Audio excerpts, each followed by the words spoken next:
दोस्तों, मेरा नाम आशीष गोस्वामी है और आज मैं जो कहानी आपके सामने लेकर आया हूँ इसका नाम है लैंप की रोशनी में लिखा खत।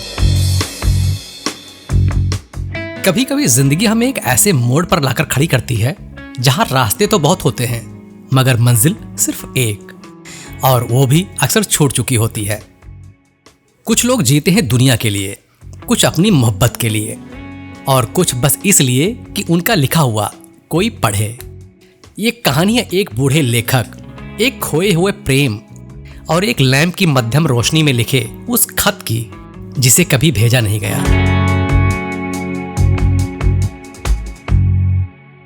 सर्दियों की एक हल्की सी उदास रात थी। गांव के पुराने डाकघर के पास एक टूटी सी लकड़ी की मेज पर एक बूढ़ा आदमी बैठा था। गोरी दाढ़ी, पतली आंखें और कांपते हाथों में एक पुराना फाउंटेन पेन। उसके सामने टिमटिमाता टेबल लैंप था जिसकी रोशनी में धुंधले अक्षर उभरते थे। हर रात वो एक खत निकालता, उसको पढ़ता और उसी में कुछ जोड़ता। उसका नाम था राजन त्रिपाठी। गांव के लोग उसे पागल बूढ़ा कहते थे मगर कोई नहीं जानता था कि वो बूढ़ा आदमी किसका इंतजार कर रहा था। खत का पहला वाक्य हर रात उसकी आंखें नम कर देता था। प्रिय स्नेहा, तुम्हारे बिना सब अधूरा है। उसकी आंखों में एक चमक और उदासी साथ साथ झलकती थी। राजन ने खत 50 साल पहले लिखना शुरू किया था।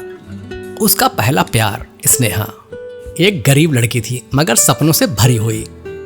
राजन और स्नेहा की मुलाकात कॉलेज में हुई थी। राजन शायरी लिखता था और स्नेहा उन्हें चुपके से लाइब्रेरी में पढ़ा करती थी। वो प्यार की किताबों में पला था और खामोशी में बढ़ा। एक दिन जब बारिश हो रही थी और लाइब्रेरी बंद थी, स्नेहा ने पहली बार राजन से कहा, अगर तुम मुझे खत में अपने दिल की बात लिख सको, मैं उसे हर रात पढ़ूंगी। राजन के लिए ये शब्द इजाजत थे मोहब्बत का इजहार करने की। उस रात उसने अपना पहला खत लिखा लैंप की रोशनी में, और यही बना उनकी मोहब्बत का पहचान। हर हफ्ते एक खत जिसमें राजन की कविताएं, सपने और स्नेहा के लिए अनकही बातें होती। कॉलेज खत्म हुआ। राजन चाहता था कि शहर जाकर यूपीएससी की तैयारी करे और स्नेहा चाहती थी कि वो शादी कर ले, लेकिन गरीबी, समाज और जिम्मेदारियां बीच में थीं। स्नेहा ने एक दिन कहा, राजन, तुम्हारी जिंदगी का मकसद बड़ा है और मैं उसमें रुकावट नहीं बनना चाहती हूँ। तुम जाओ मगर खत लिखना मत छोड़ना। और फिर चली गई। राजन शहर आ गया मगर खत लिखना नहीं छोड़ा। हर महीने एक खत, हर बार वही संबोधन, प्रिय स्नेहा, तुम्हारे बिना सब अधूरा है। मगर अब कोई जवाब नहीं आता था। राजन ने अपने ख्वाबों को पूरी ईमानदारी से जिया, IAS बना और नाम कमाया। एक खबर मिली, स्नेहा की शादी हो गई है। उस दिन के बाद राजन ने सारे खत बंद कर दिए मगर लिखना नहीं छोड़ा। हर साल एक खत सिर्फ खुद के लिए, जैसे वो खुद को जिंदा रखने के लिए लिखता हो। सालों बाद एक युवा लेखक आरव अपने गांव की कहानियों पर काम कर रहा था। उसने गांव के सबसे अनोखे इंसान के बारे में सुना, वो बूढ़ा जो खत लिखता है मगर कभी भेजता नहीं। आरव राजन से मिलने आया।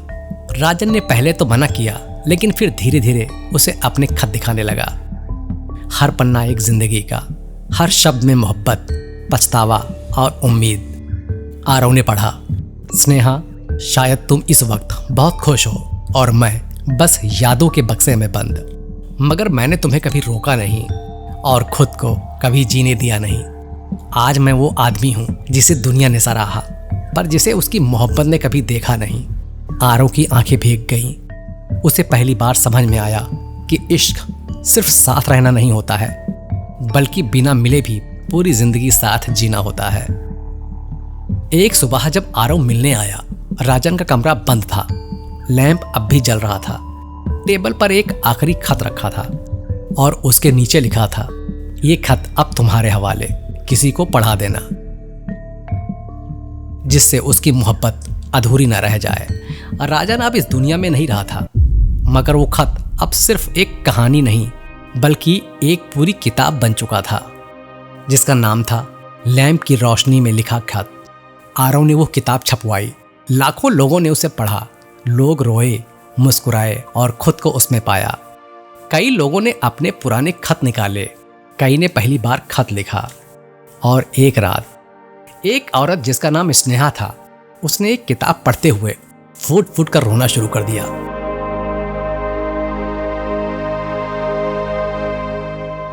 कभी कभी एक अधूरी कहानी किसी और की जिंदगी में एक नई शुरुआत बन जाती है। लैंप की रोशनी में लिखा खत अब सिर्फ राजन की कहानी नहीं थी, वो हम सब की कहानी थी।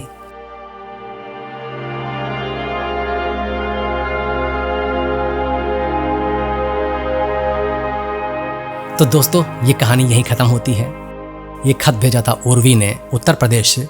तो अगर आपके पास भी कुछ ऐसी ही कहानियां हैं जिसे आप चाहते हैं कि मैं पढूं अपने इस FM बीनू पर, तो आप हमें भेज सकते हैं। हमारा इंस्टाग्राम ID डिस्क्रिप्शन में आपको मिल जाएगा। मिलते हैं एक नई कहानी में, तब तक do like, share, subscribe, take care, bye.